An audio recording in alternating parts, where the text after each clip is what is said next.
Hello, everyone. This is the second public meeting of the Delaware County Hazard Mitigation Plan update in 2022.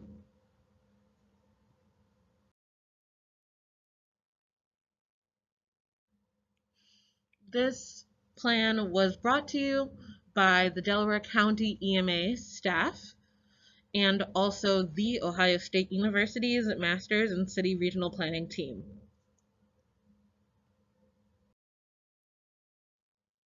So what we're going to do in this video is that we're going to go over what hazard mitigation is, overview the process and schedule that we have been working with, give a progress update of what has happened since the last meeting, ask for some public input, and of course, show next steps.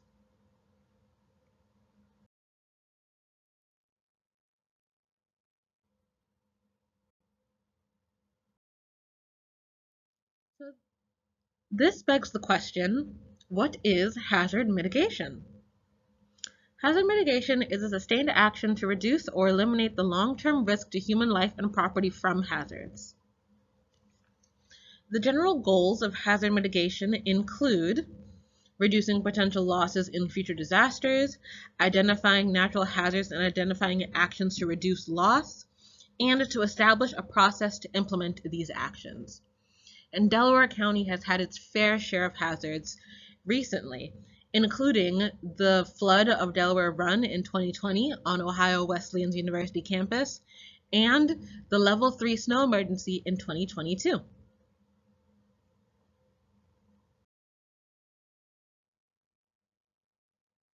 There are a variety of types of hazards that could affect us here in Delaware County, including flooding, dam failure, hurricanes, not quite hurricanes, tornadoes, damaging winds, landslides, earthquakes, extreme summer storms, extreme winter storms, droughts, invasive species, human-made disasters, and epidemics/pandemics.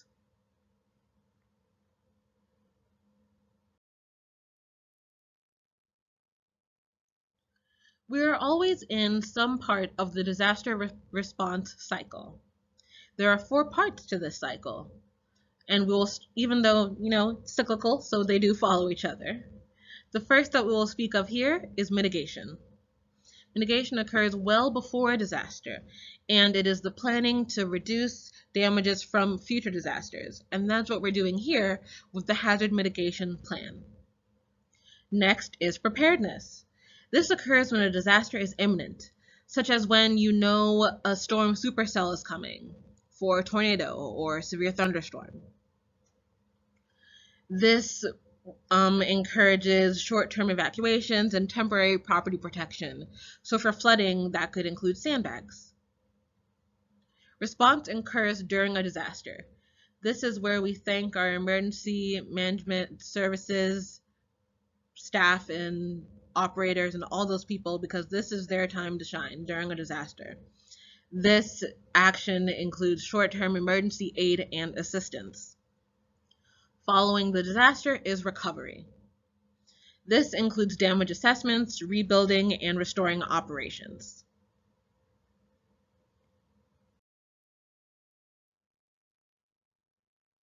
Hazard mitigation has a decent-sized history within the United States.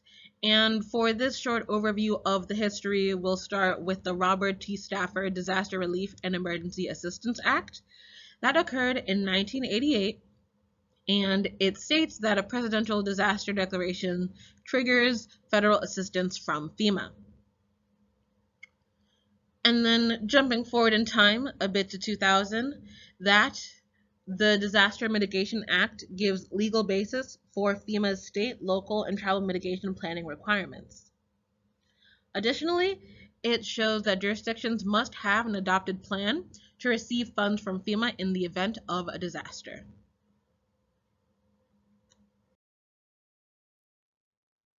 There are many benefits to having a hazard mitigation plan, 10 of which I will share with you, but the list can go on.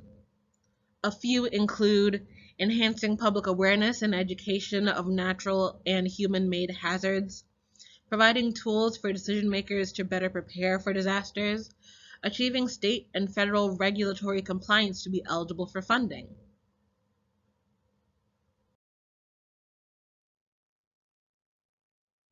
For municipalities, this includes benefits to include funds for related building or infrastructure needs, such as addressing issues caused by hazards or improvements to reduce future issues.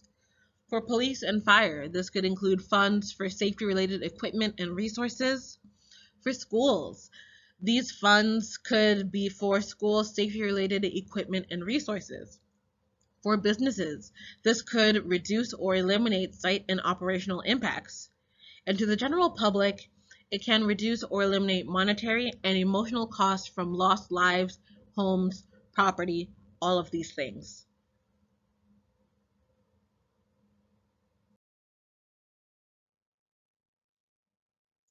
To receive FEMA funding, hazard mitigation plans must be adopted by local jurisdictions and updated every 5 years. So the process that is going on with this video and with all the handouts on the website is part of that updating process. The plan was last done in 2019, so we're a bit early, but the early bird gets the worm. Hazard mitigation plans must include public participation and documented update process. So this video is part of that public participation. It must go through existing conditions and or demographics, major disaster declarations since the previous plan, risk assessments and vulnerability analyses for hazards, mitigation actions and their status, and it should identify planned maintenance and updates. There are a variety of things that can be done with funds from FEMA, including property acquisition, demolition, and relocation. In the top corner of your screen, there's actually a yellow house being relocated here in Ohio. There's also property reconstruction and structure elevation, floodproofing, and retrofits. So if you live in a place that is often flooded, your structure could be elevated.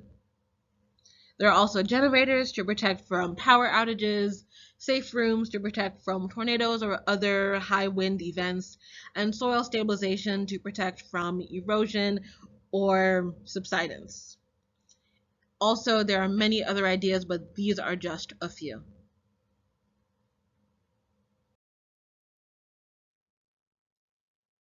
Now we'll get into the process and schedule.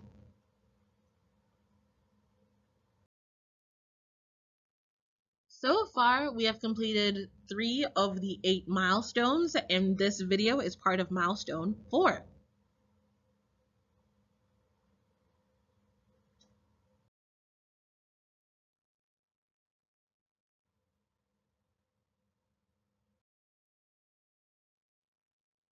As an update as to what has been done since the last meeting, these, these 2 slides that are coming up, including this one, goes over what has been collected from surveys. So from survey 1, it was asking questions about the goals for the hazard mitigation plan, and these are the goals that were presented and the percentage of people that agreed with these goals. So you can see this as its own handout on the website. I believe it is called Goals, and you can feel free to check it out and read it in detail. And these are the hazard priorities that are listed in order of priority based on Survey 2. This does not include anything about probability or likelihood, but it does take into account how people feel, what priority the hazards should have. So cyber attacks, number 1, people in Delaware County are quite worried about cyber attacks. And number 15 out of 15 is earthquake.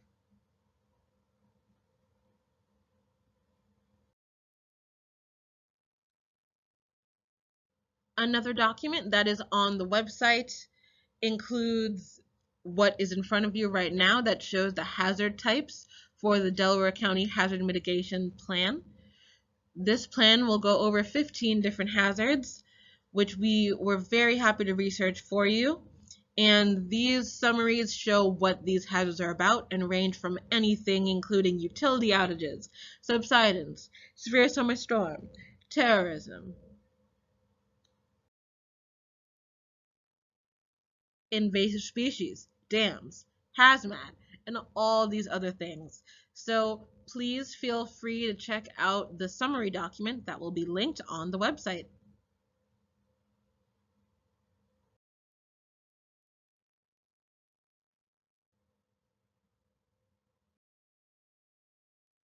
Now it is time to understand your role.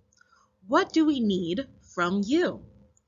Particularly, you are experts on where you live based on your lived experience and just being yourself.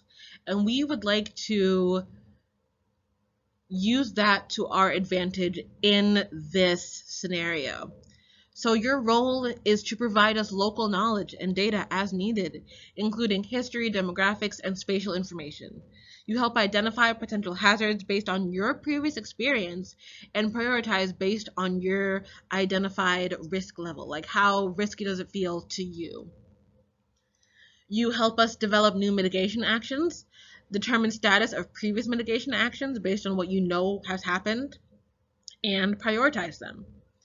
You provide feedback on the draft plan, and that draft plan feedback starts November 7th and ends November 21st of this year. So please feel free to provide feedback on that draft plan.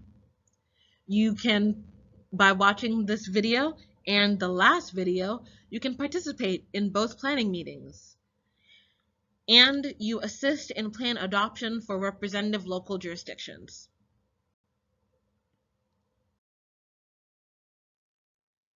So through this video, I will guide you through 5 steps to be part of public and stakeholder participation.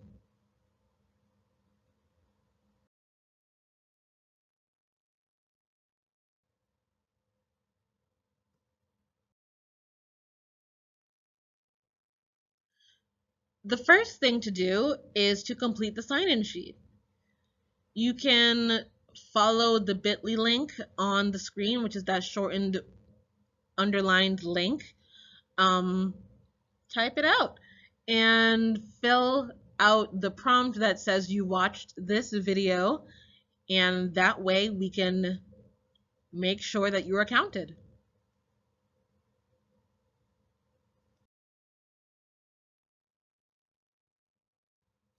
Feel free to pause the video here to make sure that you signed in. Continuing on, I would like you to visit the project website. The project website is filled with information about what happens at each public meeting, the draft plan and public comments, and all that you could ever want to know about Delaware County's Hazard Mitigation Plan, including the handouts that we give out at every meeting that I've been referencing this entire video. So please check that out. And number 3.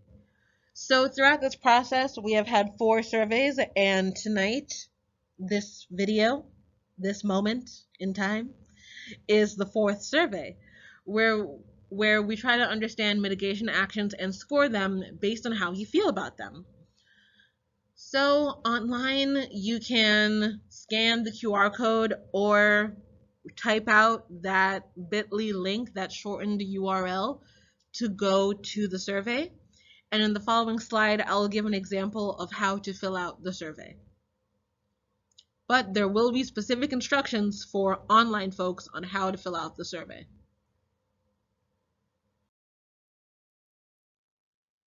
So in this example, we're dealing with Jane Dosen. Jane Dosen is the mayor of Sunnydale, and she wrote her position and jurisdiction. Be like Jane. Write your position and jurisdiction and your name. So for this all hazard section, we start in the leftmost. It's left for me, maybe it's right for you. The part that says applicable to your jurisdiction. We start right here in that column, and we answer the question: is bolstering backup power sources and provisions for snow removal and sheltering within the county, is that within your jurisdiction? Is that something that Sunbury or Ostrander or the city of Delaware would like to do?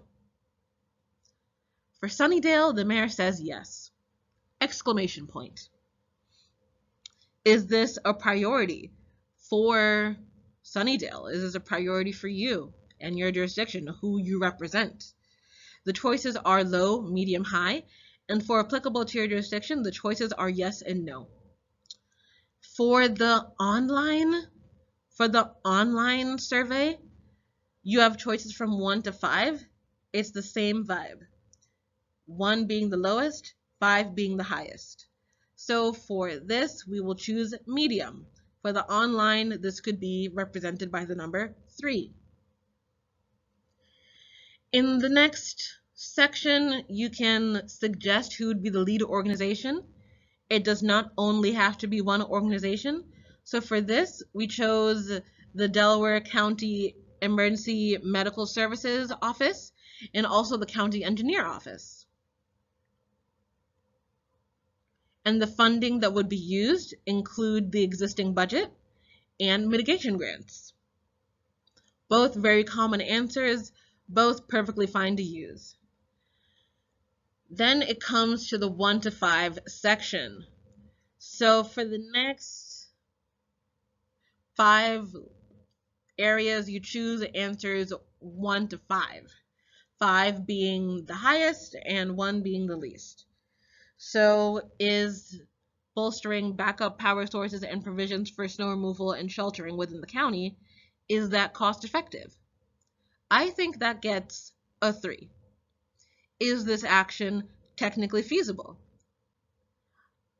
Jane Dosen believes that the Delaware County Emergency Medical Service and County Engineer Office are very capable of doing this, and it is within their wheelhouse, so it is technically feasible to the highest degree, so we're going to give it a 5.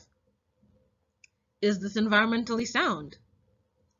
For this, we give it a 3. Is this of immediate need?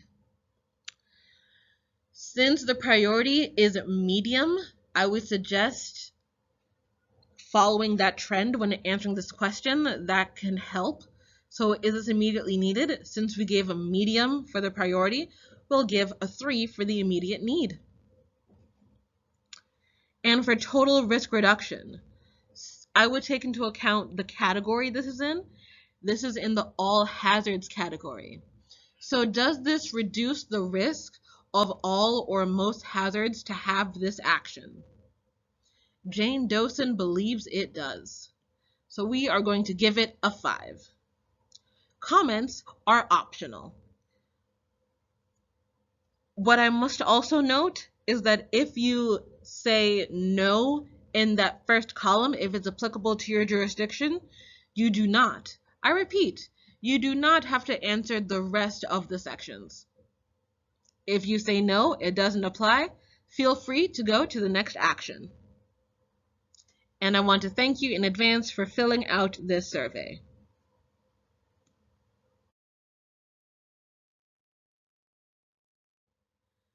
Feel free to provide general feedback on the plan so far during the comment period, November 7th through the 21st, but also general feedback to hazards in your community. Feel free to share that with us.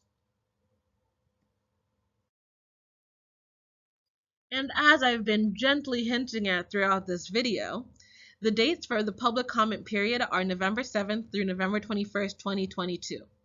This is an online process, and the link to this opportunity will be shared with you soon. It will also be on the website, so please check out our website.